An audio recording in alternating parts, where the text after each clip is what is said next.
जो BCom semester 7, ठीक है, बीकॉम सेमेस्टर 7 का जो एग्जाम है वो मे बी फरवरी में हो सकता है, मे बी, ठीक है। तो आप लोग बहुत सारे स्टूडेंट्स अभी भी क्लास ज्वाइन नहीं किए हैं, क्योंकि इस बार बच्चों 4 मेजर पेपर है, ठीक है।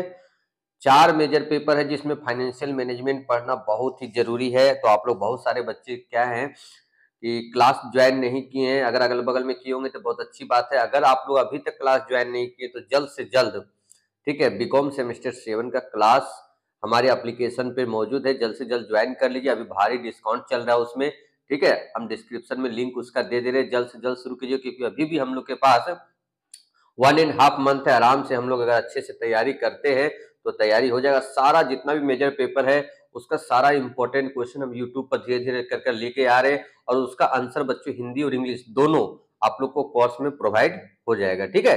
तो जल्द से जल्द बच्चों ज्वाइन कीजिए।